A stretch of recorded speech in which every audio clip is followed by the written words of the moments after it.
क्या यहोशू की एक आज्ञा से सूर्य और चंद्रमा रुक गया था? क्या यहोशू समय का जो चक्र था उसे रोक दिया था? परमेश्वर यहोशू को क्या ऐसे आशीष दिए थे, अधिकार दिए थे? ये बात हम देखते हैं यहोशू अध्याय 10 में। आखिर यहोशू था कौन? यहोशू इजराइलियों की नेतृत्व लेता था। जब मूसा मिस्र से इजराइली को निकाल के लाए और मूसा के मौत के बाद यहोशू इजराइलियों की नेतृत्व करने लगा, परमेश्वर की आदेश से, परमेश्वर की आज्ञा से और परमेश्वर की उपस्थिति में रहते हुए यहोशू इजराइली लोगों की नेतृत्व करने लगा था। यहोशू गिबोन वासियों के साथ जब मित्रता बांधने लगा, गिबोन वासी यहोशू के साथ जब मित्रता बांधने लगे, तब इमोरियों के राजा ये सह नहीं पाए और गिबोन वासियों के ऊपर चढ़ाई करने के लिए इकट्ठा हो गए थे। लिखा है यहोशू अध्याय 10 वचन 5 में, इसीलिए यरूशलेम, हेब्रोन, यरतुन, लाकीश और एलगोन के 5 एमोरी राजाओं ने अपने अपनी सारी सेना इकट्ठे करके चढ़ाई कर दी और गिबोन के सामने डेरे डालकर उससे युद्ध छेड़ दिया। तब गिबोन के निवासियों ने गिलगोल की छावनी से यहोशू के पास ये कहला भेजा, अपने दास के ओर से तू अपने हाथ न हटाना, शीघ्र हमारे पास आकर हमें बचा ले और हमारी सहायता कर, क्योंकि पहाड़ पर रहने वाले एमोरियों के सब राजा हमारे विरुद्ध इकट्ठा हुए हैं।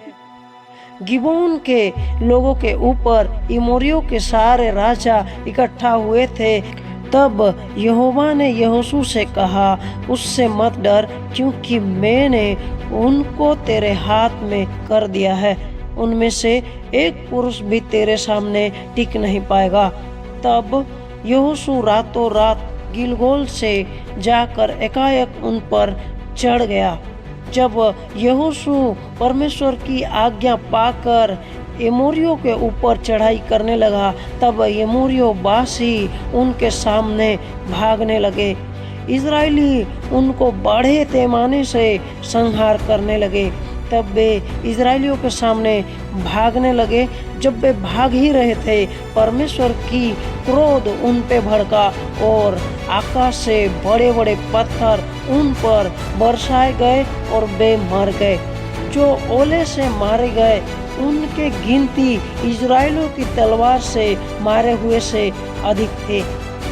उस लिखा है यहोशू अध्याय 10 वचन 12 में, उस समय अर्थात उस दिन यहोवा ने एमोरियों को इजराइलियों के बस में कर दिया।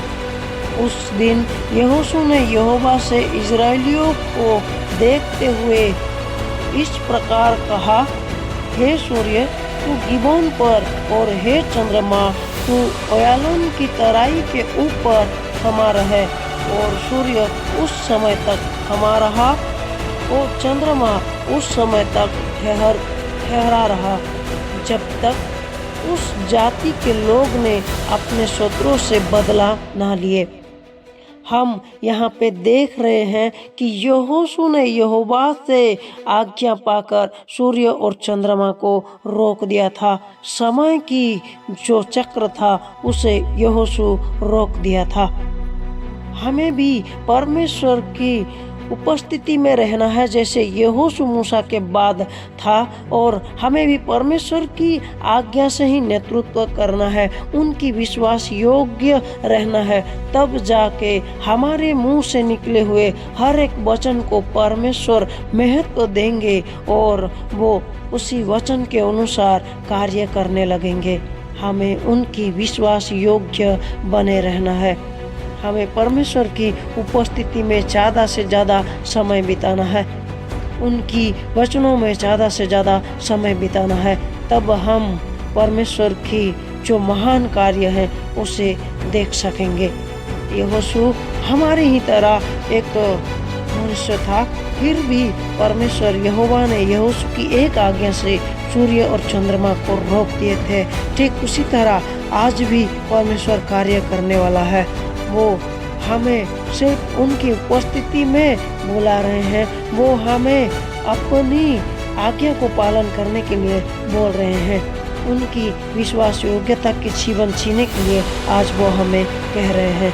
इसीलिए आज हमें उनकी विश्वास योग्यता के जीवन जीते हुए, परमेश्वर की आज्ञा को पालन करते हुए, उनकी उपस्थिति में चलते हुए हमें परमेश्वर के साथ रहना है और हर एक वचन को हमारे नज़र में रखते हुए परमेश्वर की योग्य बने रहना है।